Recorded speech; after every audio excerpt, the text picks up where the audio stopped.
Hello बच्चों, कैसे हैं आप सभी का स्वागत करता हूँ। जैसा कि आप जानते हैं, पिछले वीडियो में आप लोगों को 7 चैप्टर के बारे में जूलॉजी और बॉटनी एंड बायोलॉजी, क्या है जीव विज्ञान, क्या है वनस्पति विज्ञान, क्या है जंतु विज्ञान, इनके बारे में आपको जानकारी दिया।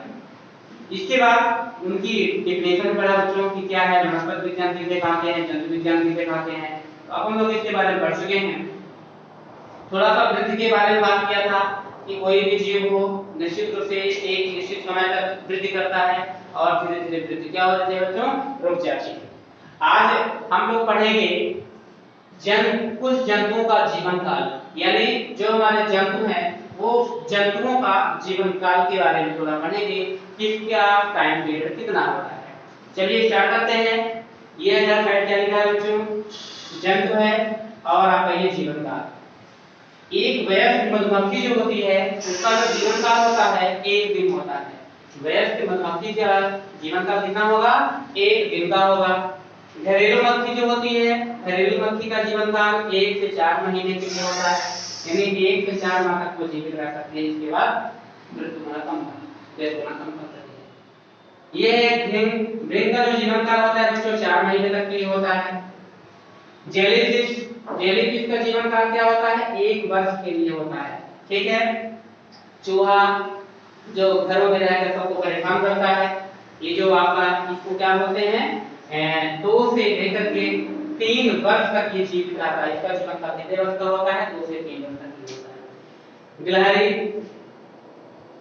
इसका जीवन काल 0 से 9 वर्ष तक के लिए होता है। मतलब कहां से जन्म के साथ या जन्म के बाद तुरंत इसका क्या जीवन काल नष्ट हो सकता है, जो जीवित रहती है निश्चित रूप से 9 वर्ष तक की जीवित रहती है। कुत्ता है तो इसके जीवन काल डॉग जो है उसका जीवन काल आपका 16 to 18 यानी 16 से 18 वर्ष तक होता है। जो इसका जीवन काल 20 वर्ष तक होता है। मकड़ी आप नाम सुने होंगे, मकड़ी का जीवन काल 20 वर्ष तक होता है। शेर का जीवन काल 25 वर्ष तक होता है। घोड़ा उसका जीवन काल कितना हुआ, 30 वर्ष तक होता है बच्चों। एक आप नाम सुने होंगे शुतुरमुर्ग का अंडा, तो जो शुतुरमुर्ग का जो जीवन काल होता है तो उसका जो जीवन काल मतलब कितना होगा शुतुरमुर्ग का, वो आप क्या है 50 वर्ष तक जीवित हो सकता है। आप देखे होंगे मतलब बड़े स्थानों में निश्चित रूप से घूमता रहता है। ये इसका पेपर में आता है सबसे लंबी तंत्रिका और सबसे बड़ा एक किसका होता है तो शुतुरमुर्ग का अंडा। ठीक है, उसको कोशिका पूछा जाता है। तो ये आपका था। और एक लास्ट आपका मनुष्य का जो जीवन काल होता है बच्चों 60 से 70 वर्ष तक होता है। इससे बड़ा आंकड़ा निकाला गया है, क्योंकि इसके पहले आप देखे रहोगे यह 80 से 90 के बीच में अंतराल जाता था, लेकिन जो इस समय का टाइम पीरियड है वह 60 to 70 यानी 60 से 70 के बीच में इसका जीवन काल आता है। इसके बाद बच्चों ये रहा कुछ जंतुओं का जीवन काल। इसके बाद हम लोग पढ़ेंगे गति मूवमेंट क्या होता है बच्चों, गति के बारे में अध्ययन करेंगे। इनको आप थोड़ा पढ़ लीजिएगा क्योंकि पेपर में पूछा जाता है। इसकी सहायता से आप वो कंपटीशन में भी कुछ क्वेश्चन पूछे जाते हैं, तो थोड़ा इसको अच्छे से पढ़ लीजिएगा। अब हम पढ़ते हैं मूवमेंट क्या होता है बच्चों। ठीक है, चलिए स्टार्ट करते हैं।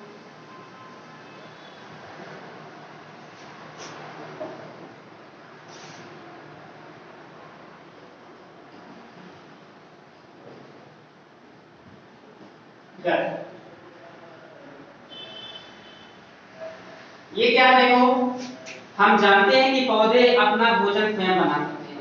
आपको पता है बच्चों, पौधे जो होते हैं अपना भोजन स्वयं बना सकते हैं। पौधे जो अपना भोजन स्वयं बना सकते हैं, परंतु जंतु अपना भोजन स्वयं नहीं बना सकते बच्चों, याद रखिएगा। पौधे अपना भोजन तो स्वयं बना सकते हैं, लेकिन जंतु जो होता है अपना भोजन नहीं बना सकते हैं, एक दूसरे पर आश्रित रहता है। क्या है बच्चों, ये दूसरों पर आश्रित रहते हैं। अतः भोजन की तलाश व आवास के लिए जंतु एक स्थान से दूसरे स्थान तक गति करते हैं। भोजन की तलाश व आवास के लिए जंतु एक स्थान से दूसरे स्थान तक गति करते हैं। सभी सजीव गति करते हैं। गाय चलती है, चीता शिकार करता है। पौधों में जंतुओं के समान गति नहीं होती। पौधों में जंतुओं की समान गति नहीं होती।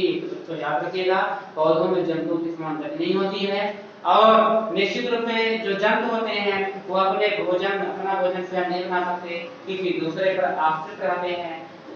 ठीक है। पौधे आंतरिक गति प्रदर्शित करते हैं।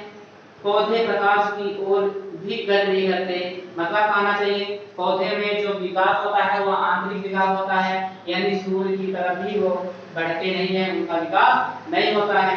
इसके बाद कहा जाए कि जैसे लिली तथा कमल जैसे कुछ फूल रात के समय बंद हो जाते हैं, सूरजमुखी का पुष्प सूर्य के प्रकाश की ओर गति करता है, यानी सूरजमुखी का जो पुष्प होता है सूर्य के प्रकाश की ओर गति करता है।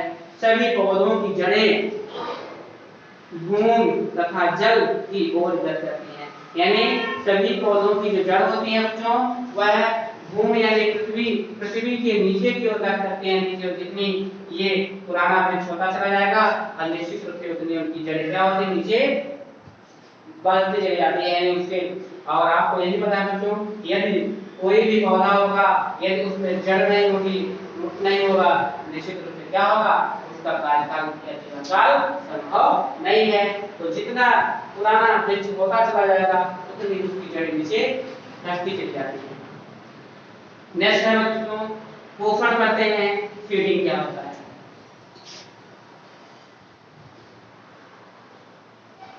न्यूट्रिशन तो आप पढ़े हैं, लेकिन वो न्यूट्रिशन यहाँ पे दूसरा शब्द है फीडिंग।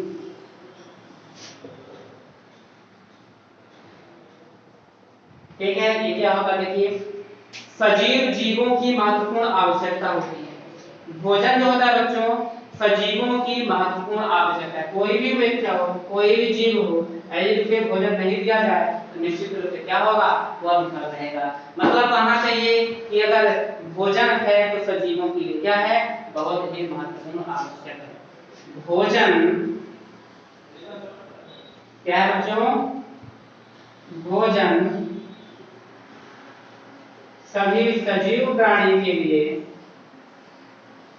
या ऐसा भी कर सकते हैं, भोजन सजीवों की महत्वपूर्ण आवश्यकता होती है। भोजन सजीवों को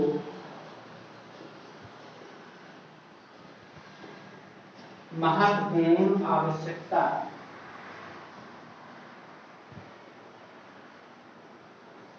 होती। भोजन जो होता है सभी सजीवों की महत्वपूर्ण आवश्यकता होती है। कार्य करने के लिए भोजन की आवश्यकता होती है। यदि निश्चित रूप से आप कार्य करते हैं तो कार्य करने के लिए क्या होता है बच्चों, भोजन की आवश्यकता होती है। इसके भोजन की आवश्यकता, कार्य करने के लिए भोजन की आवश्यकता होती है। इसके बाद कहा जाए कि गति तथा वृद्धि करने के लिए आवश्यक ऊर्जा के लिए प्रत्येक जीव को कुछ पदार्थ ग्रहण करने होते हैं। ये सभी सजीव यानी ये सभी क्रियाएं भोजन द्वारा होती हैं। यानी कहना चाहिए कोई भी क्रिया हो, निश्चित रूप से यदि से न्यूट्रिशन पोषण नहीं दिया जाएगा तो वह क्या होगा, गति नहीं कर सकते, काम नहीं कर सकते। अगर मान चलिए हम सजीव की बात करते हैं, सजीवों को यदि भोजन नहीं दिया जाएगा तो निश्चित रूप से काम नहीं कर सकते हैं, गति नहीं करेंगे। ठीक है, यदि हम फैन की बात करता हूँ, बिजली की बात करता हूँ, फैन की यदि फैन से क्या होगा, इलेक्ट्रिक करंट पास नहीं होगी तो फैन नहीं चलेगा। चलेगा, आपको 5 दिन खाना ना दो निश्चित रूप से आप काम करना बंद कर देंगे। तो कहने का मतलब होगा कोई भी जीव हो, उस जीवों को अपने कार्य को सुचारू ढंग से चलाने के लिए भोजन की आवश्यकता होती है। ठीक बच्चों, आगे चलते हैं। यद्यपि पौधे ऐसा नहीं करते हैं, हम जानते हैं कि अन्य जीव भोजन को अथवा द्रव अवस्था में ग्रहण करते हैं। यद्यपि पौधे ऐसा नहीं करते, हरे पौधे अपना भोजन स्वयं संश्लेषित करते हैं। हरे पौधे जो होते हैं बच्चों अपना भोजन स्वयं संश्लेषित करते हैं। और ये मृदा से जल एवं खनिज लवण अवशोषित करते हैं। वायुमंडल से कार्बन डाइऑक्साइड प्राप्त करते हैं। वायुमंडल से ही CO2 का निर्माण करते हैं, जो प्राप्त करते हैं। सूर्य के प्रकाश की उपस्थिति में अपना भोजन संश्लेषित करते हैं। पत्तियों का हरा रंग वर्ण क्लोरोफिल के कारण होता है।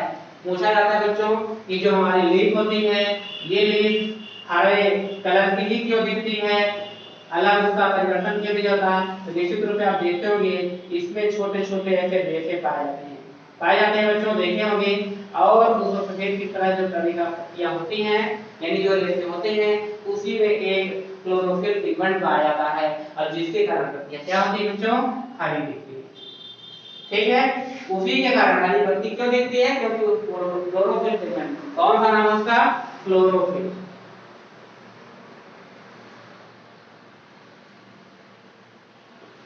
क्लोरोफिल या वर्ण है। ठीक है, पर्णहरित के कारण क्या होता है? पत्तियां हरी दिखती हैं। जो पौधों का भोजन संश्लेषित करने के लिए उत्तरदायी होते हैं, भोजन निर्माण की यह प्रक्रिया प्रकाश संश्लेषण कहलाती है। इसे क्या बोलते हैं बच्चों? प्रकाश संश्लेषण। चलिए हम आपको प्रकाश संश्लेषण की रेसिपी बताते हैं। हरे पौधे प्रकाश संश्लेषण की उपस्थिति में, हरे पौधे सूर्य के प्रकाश की उपस्थिति में क्लोरोफिल द्वारा भोज्य पदार्थों का निर्माण करते हैं, जिसे प्रकाश संश्लेषण कहा जाता है। देखिए इसकी रिएक्शन क्या होगी? प्रकाश संश्लेषण। प्रकाश संश्लेषण में क्या होगा बच्चों? 6CO2 + 6H2O। सूर्य का प्रकाश बटे क्लोरोफिल क्या होगा? देखिए सूर्य का प्रकाश, सनलाइट अपॉन क्लोरोफिल, पढ़ है।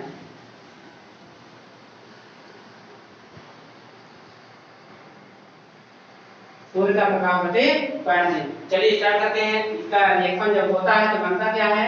भोज्य पदार्थ का निर्माण करते हैं। अब भोज्य पदार्थ है क्या बच्चों? लिख लीजिए C6H12O6 + 6O2। देखिए कंप्लीट कर लीजिए। 6 कार्बन यहाँ पे है तो 6 कार्बन यहाँ भी है, 6 तो 12 हाइड्रोजन, यहाँ 12 हाइड्रोजन, ऑक्सीजन संख्या यहाँ पे 12 6 18, तो क्या हो 12 और 6 18। यानी आपकी रासायनिक प्रक्रिया कंप्लीट हो गई है बच्चों, याद रखिएगा। C6CO2 + 6H2O, सूर्य का प्रकाश बटे क्लोरोफिल। क्लोरोफिल को हम क्या बोलते हैं बच्चों? पर्णहरित भी बोला जाता है। यदि आपको प्रॉब्लम होती है तो क्लोरोफिल पे लिख लीजिए। Chlorophyll C6H12O6 + 6O2। ये सब है क्या बच्चों? इनका नाम लिख लीजिए। इसका नाम होता है कार्बन डाइऑक्साइड। इसका नाम क्या होगा? पानी यानी जल। इसका नाम क्या होगा बच्चों? ग्लूकोज। इसका नाम क्या होगा? ऑक्सीजन। और ये जो पूरी प्रक्रिया होती है फोटोसिंथेसिस, क्या होती है बच्चों?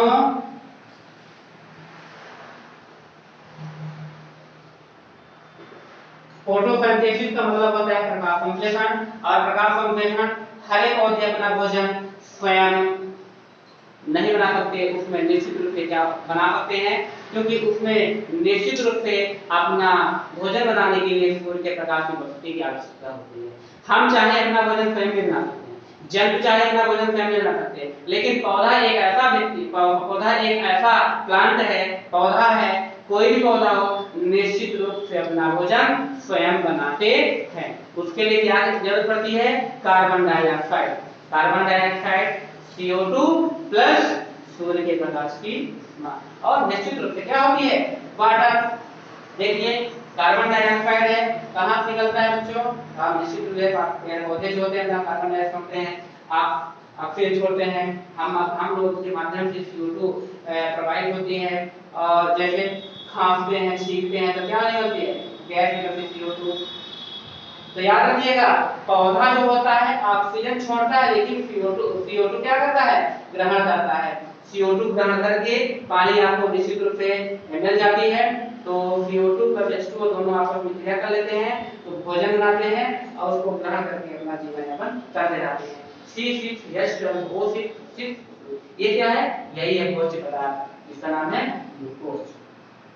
तो याद रखिएगा, पेड़ पौधे जो होते हैं ऑक्सीजन रिलीज करते हैं और CO2 गेन करते हैं और उसका एब्जॉर्प्शन करने के बाद CO2 का भी अवशोषण होता है, क्योंकि आपको पता है बच्चों, अगर ये कोई भी वृक्ष होगा उसकी जड़ निश्चित रूप में होगी और यहाँ पे क्या है, भिन्न भिन्न तरह के मिनरल्स पाए जाते हैं और CO2 की मात्रा धीरे धीरे लेकर के और ऊपर से ही क्या सूर्य के प्रकाश की किरण पड़ती है, सूर्य के प्रकाश की किरणें पड़ने से ये पौधे अपना भोजन बना करके जीवित रहते हैं। याद रखिए, यदि अपने घर के अंदर सूर्य के प्रकाश है वहां पे ना पड़े और अगर पौधा वहां पे आप लगाएंगे तो निश्चित रूप से जीवित नहीं रहता है। क्यों? क्योंकि कुछ मात्रा में उसे पोषक तत्व मिल रहा है लेकिन पूरी मात्रा में नहीं मिल रहा है।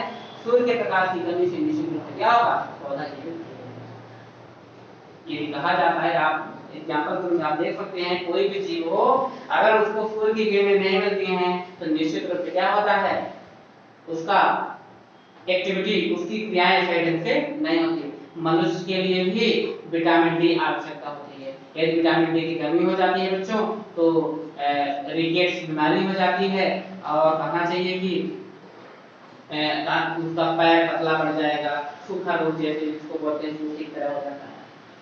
समझ सकते हैं? तो ये हमारा था फोटोसिंथेसिस। फोटोसिंथेसिस की डेफिनेशन होगी, हरे पौधे सूर्य के प्रकाश की उपस्थिति में क्लोरोफिल द्वारा भोज्य पदार्थ का निर्माण करते हैं। क्या करते हैं? भोज्य पदार्थ का निर्माण करते हैं जिससे प्रकाश विश्लेषण होता है। बच्चों यहाँ तक आप पढ़िए। इसके बाद हम आपको इससे रिलेटेड नेक्स्ट पॉइंट में देखेंगे।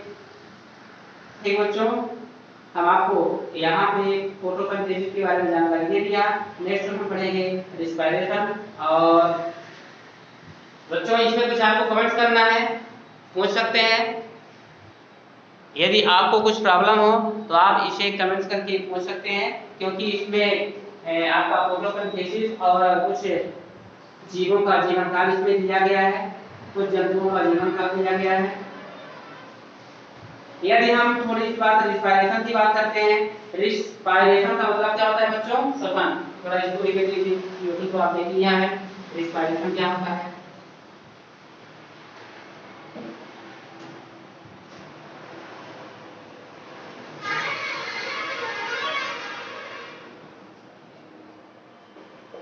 ये रिस्पायरेशन क्या है? तो सजीव वस्तुओं को विभिन्न जैविक क्रियाओं को करने के लिए ऊर्जा की आवश्यकता होती है। सजीव वस्तुओं को विभिन्न जैविक क्रियाओं को करने के लिए ऊर्जा की आवश्यकता होती है तथा यह ऊर्जा इन्हें ऑक्सीजन की उपस्थिति में भोजन के दहन द्वारा प्राप्त होती है। भोजन के ऑक्सीकरण के कारण ऊर्जा मुक्त होती है। निश्चित रूप से क्या होता है बच्चों? भोजन का ऑक्सीकरण होता है।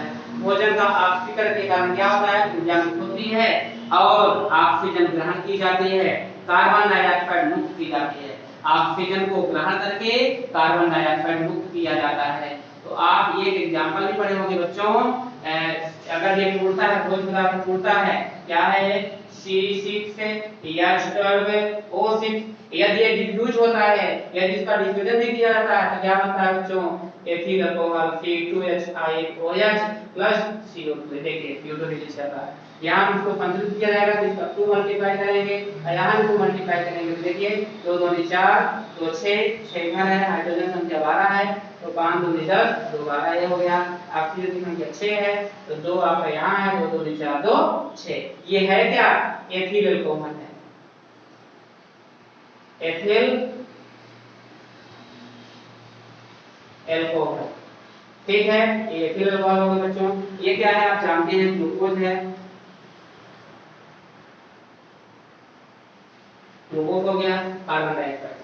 यानी ये क्या होगा? ये श्वसन की प्रक्रिया होता है। श्वसन 2 प्रकार का होता है। रिस्पायरेशन जो होगा आपका ऑक्सीजन और अनऑक्सीजन। ये यहाँ पे क्या हुआ है? अनऑक्सीजन। यहाँ पे ऑक्सीजन की उपस्थिति नहीं है, सिर्फ ये टूट गया, 2 भागों में विभाजित हो गया है। ठीक है बच्चों, याद रखिएगा ये क्या है हमारा ऑक्सीजन श्वसन। अनाक्सीजन में बच्चों क्या होता है, ऑक्सीजन की भी आवश्यकता उसमें होती है। तो देखिए इन्होंने कहा है कार्बन डाइऑक्साइड मुक्त की जाती है, सभी जीवित या सभी सजीव श्वसन करते हैं, ये अपने चारों ओर के वायु अथवा जल से ऑक्सीजन प्राप्त करते हैं। ऑक्सीजन ग्रहण करने की क्रिया श्वसन लेना कहलाती है, यानी ऑक्सीजन ग्रहण करने की क्रिया ही क्या कहलाती है बच्चों, श्वसन लेना कहलाती है। विभिन्न जंतुओं में श्वसन के लिए भिन्न भिन्न अंग होते हैं। उदाहरण के लिए मनुष्य में वायु नसिका छिद्र द्वारा ग्रहण करके फेफड़ों को पहुंचाती हैं, तथा जलीय जीवों में जैसे मछली में वायु क्लोम छिद्र द्वारा ग्रहण की जाती है। केंचुआ अपनी त्वचा के द्वारा श्वसन लिया जाता है, पौधे पत्तियों के रंध्रों के द्वारा श्वसन करते हैं। यानी भिन्न भिन्न प्रकार के जीव जो होते हैं भिन्न भिन्न प्रकार की सहायता से श्वसन करते हैं। बताया जा रहा है बच्चों, याद रखिएगा कि बाल जो होता है वो छिद्र द्वारा ग्रहण करती है, मछली में बाल कैसे होते हैं, क्लोम के छिद्र के द्वारा। केंचुआ अपनी त्वचा, जो केंचुआ तो होता है वो अपनी त्वचा के माध्यम से सांस ग्रहण करता है, और मनुष्य में वायु नसिका छिद्र द्वारा ग्रहण किया जाता है, करके फेफड़ों के पहुंचा दिया जाता है फेफड़ों तक। पौधे पत्तियों के द्वारा, रंध्रों के द्वारा, पत्तियां जो होती हैं पौधे पत्तियों के रंध्रों के द्वारा, पत्तियों के रंध्र का कौन है बच्चों, वही मैं इससे पहले लीफ बना था। ये देखिए जो हमारा लीफ है इसमें ये जो आप रेशे बने होते हैं, इन रेशों में आप देखिए छोटे छोटे क्या बने थे बच्चों, ये रेशे पतली पतली महीन रेखाएं देखती हैं, और इसमें क्या पाया जाता है बच्चों, ऐसे ऐसे पाया जाता है। ये क्या पाया जाता है, क्लोरोफिल पीगमेंट पाया जाता है, जिसकी पत्तियां हरी होती हैं, तो इसके कारण वो जीवित रहती हैं। तो ये है आपका, अगर मान के चलिए यदि हम इसमें ऑक्सीजन करा देता हूं तो C6 क्या होगा बच्चों, C6H12O6 + 6O2 क्या हो जाएगा, 6O2 क्या बन जाता है बच्चों, याद रखिएगा ग्लूकोज और फ्रक्टोज का निर्माण करता है। तो अगर इसमें बात करते हैं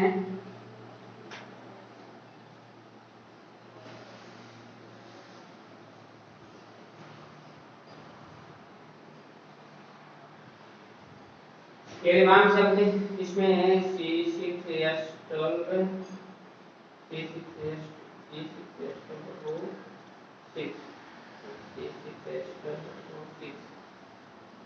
अगर इसको मल्टीप्लाई कर देते हैं